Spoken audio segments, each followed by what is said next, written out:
J'ai un quart d'heure, je serai très bref. D'abord, je voudrais féliciter et encourager la représentante du Parlement européen pour avoir parlé au nom de l'Europe, enfin, de la sensibilité européenne sur les problèmes du Moyen-Orient, oubliant que l'Europe, demain, est un autre jour. Merci pour votre courage. Je serai bref. Donc, je vous fais grâce de l'épisode des croisades, 3 siècles déjà éliminés. On rentre dans le vif du sujet. On peut considérer qu'il y a 3 dates fondatrices de la politique de la France à l'égard de l'hémisphère sud de la Méditerranée. Ce n'était pas une politique arabe. Ça n'a jamais été une politique arabe. Je vais m'expliquer. Le premier, disons le XVIe siècle, 1563, le traité entre Soliman le Magnifique et François Ier, le traité des capitulations, c'était un traité global avec un souverain à la tête d'un empire qui contenait aussi bien des musulmans que des non-musulmans, des arabes, des non-arabes, à l'intérieur des musulmans, des sunnites et des chiites, et à l'intérieur des sunnites, toutes les déclinaisons du sunnite, hanafites, shafi'ites, hanbalites, malikites. C'était les temps heureux où il n'y avait pas le wahhabisme salafiste. C'est le premier date fondatrice. C'était un traité global, mais inique, parce qu'une capitulation n'est pas un partenariat. Ce primat français, qui est contraire au principe fondateur de la France, va se retrouver sous la monarchie avec le Code noir et sous la République sous le Code de l'indigénat. La France est un pays, un des rares pays au monde à établir une codification sur des critères du gobineau-darwinisme. Elle en paiera le prix ultérieurement en termes de legs historique et moral. Le deuxième acte date fondatrice de la politique arabe, c'est la politique de Bonaparte qu'on appelait la politique des égards. Le terme « la politique des égards » est une défiance à l'égard de la politique des prédécesseurs.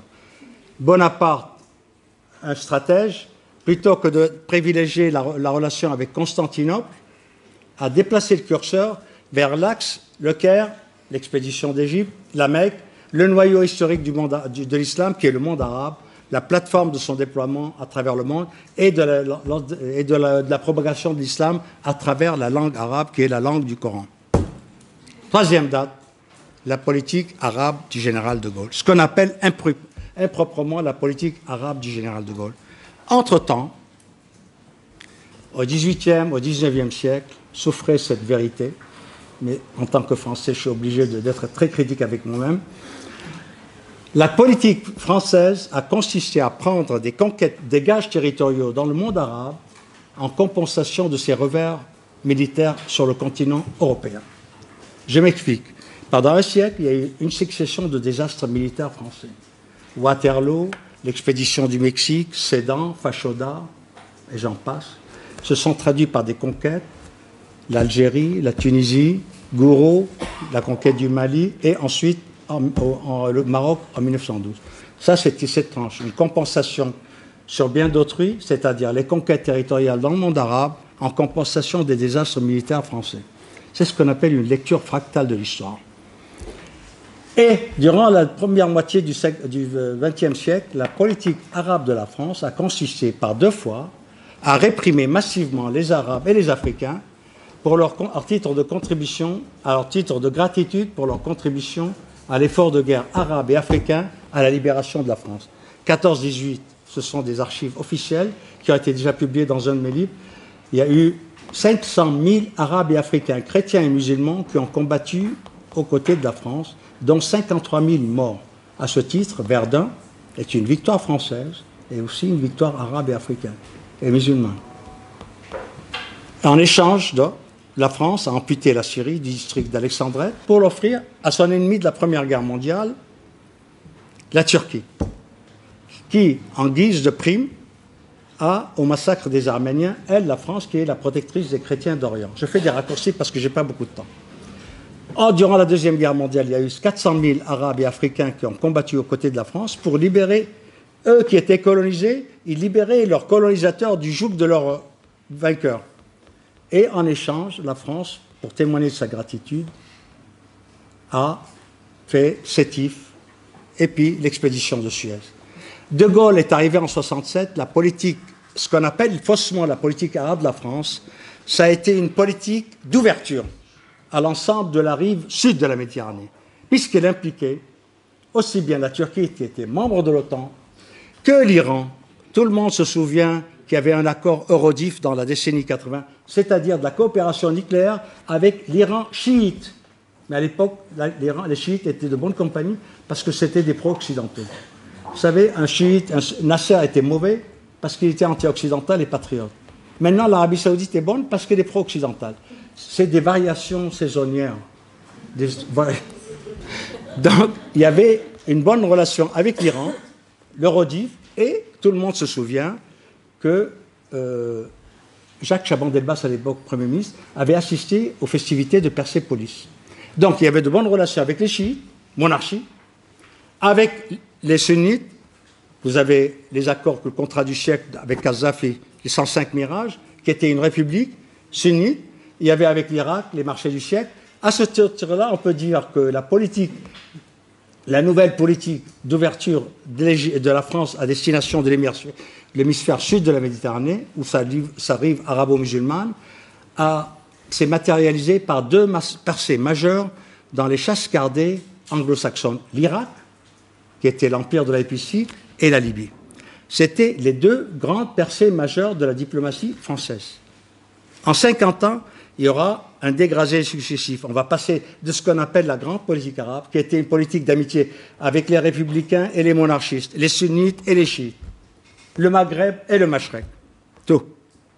Et le Liban dans toutes ses composantes. On va avoir une gradation. En 1980, on arrive avec l'Iran, la guerre avec l'Iran. La France rompt le bénéfice diplomatique qu'elle avait accordé à l'hospitalité diplomatique à l'ayatollah Ruhollah Khomeini en s'alliant avec son ennemi, qui était l'agresseur dans la guerre irako-iranienne. C'est la première fois on a accueilli, on a accordé l'asile politique à l'ayatollah Ruhollah Khomeini et on se retourne avec lui quelques mois après. On est passé d'une grande politique d'ouverture sur l'ensemble des composantes et en reniant le devoir d'hospitalité et le privilège de la terre de France qui est considéré d'accueillir toutes les libertés dès lors qu'on était persécuté, en accueillant Khomeini, au lieu de tirer profit pour développer cette relation-là, il s'alignera sur l'agresseur de Khomeini, qui était une république sunnite, l'Irak, soutenu, dans ce cas-là, qui a été un mercenaire des pétromonarchies dans une guerre de fixation d'une révolution et chiite. C'est ça qui était dangereux. Que ce soit des chiites d'abord qui fassent la révolution et une révolution ensuite. Dans un ordre monarchique, et on a abattu une monarchie, la révolution était dangereuse et la monarchie ensuite, d'autant plus que le successeur de Khomeini aura eu des élections, dans une république islamique qui se réclame de l'idéologie islamique qui est des élections, c'était hyper corrosif pour les monarchies du Golfe. Donc ça a été un premier glissement. On l'a attribué à Valéry Giscard d'Estaing, mais ce n'est pas tout à fait ça, puisque l'alliance stratégique entre l'Irak a été formée par la nouvelle génération du gaullisme, Jacques Chirac, qui était l'ami personnel, j'avais couvert cette visite-là. Jacques Chirac était un gaulliste nouvelle génération. On est de la même manière qu'on a évolué dans la politique arabe de la France, de la politique arabe à la politique sunnite, à la politique wahhabite, on a évolué dans la politique gaulliste à le gaullisme historique, qui était le général de Gaulle. On a eu le gaullisme d'entreprise avec Jacques Chirac.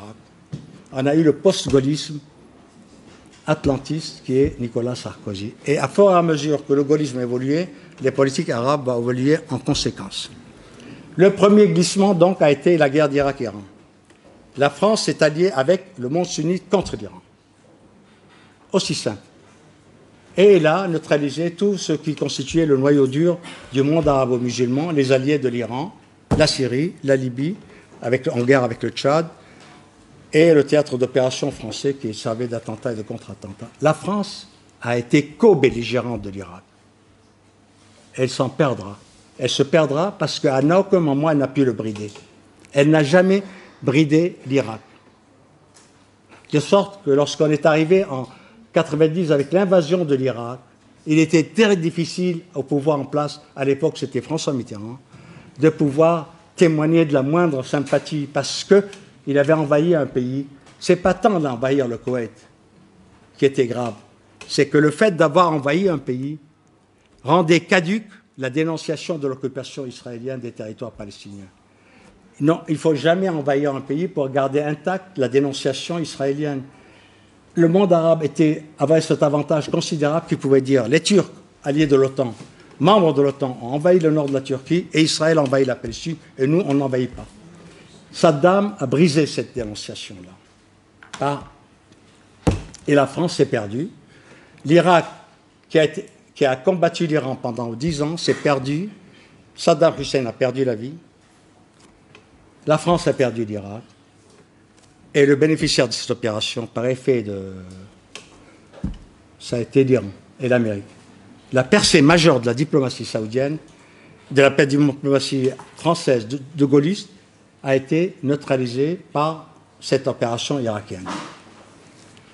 Ça a été un clivage. On est passé d'un soutien multiforme à l'ensemble du spectrum de la rive sud à un alignement sur une politique sunnite en guise de substitut à la politique arabe.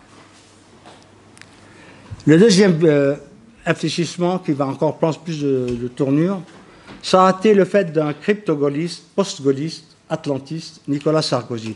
La deuxième percée diplomatique du gaullisme dans le monde arabe, la Libye, a été démolie par Nicolas Sarkozy.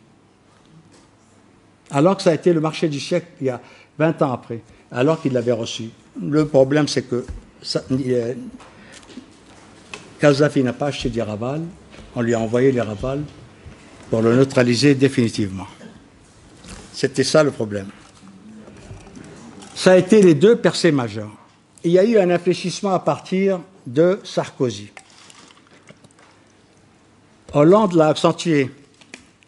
De la même manière que Bonaparte a déplacé le curseur, Hollande a déplacé le curseur dans un sens encore plus rétrograde. Plutôt que de choisir le Crésus du Qatar, le petit wahhabite, il a fait l'option de grand saut vers le grand wahhabite. C'est plus simple. On a été à cette situation-là. Vous noterez que la France est le seul pays au monde qui aura dit que Jabhat al-Nusra fait du bon travail en Syrie. Vous noterez aussi, pour mon malheur, que la France est le seul pays au monde qui a décoré de la Légion d'honneur le prince héritier d'un des principaux incubateurs du djihadisme planétaire, Saqqis. Je n'ai pas fini. Je vais être rapide. Je vais conclure. La France est le pays qui a la plus importante façade maritime vis-à-vis du sud méditerranéen, vis-à-vis de la façade musulmane, arabe et musulmane de la Méditerranée. C'est la plus importante de la Mauritanie, par extension, jusqu'à la Turquie. C'est la plus importante façade maritime avec la rive arabo-musulmane de la Méditerranée. La France est le pays qui abrite la plus importante communauté arabo-musulmane d'Europe occidentale. Ce sont deux paramètres qui doivent fonder une politique stratégique à long terme et non pas déterminer une politique en fonction des béquilles financières que les présidents français successifs s'arrogent pour maintenir leur niveau de vie. Giscard d'Estaing avec le diamantaire Bokassa, Chirac avec son hébergeur posthume Rafiq Hariri, Nicolas Sarkozy avec le Crésus du Qatar et Hollande avec les wahhabistes, takfiristes, djihadistes, éradicateurs. La France, l'honneur de la France, commande non pas de chercher la balkanisation du monde arabe, comme elle cherche à le faire actuellement avec la Syrie et l'irrédentisme kurde. L'honneur de la France commande de ne pas jouer la balkanisation du monde arabe, mais de favoriser l'unité arabe en même temps que l'unité européenne, pour qu'il y ait deux seuils critiques qui fassent effet de masse pour établir non pas un traité de capitulation, mais un traité de partenariat. C'est l'honneur de la France qui le commande, premièrement.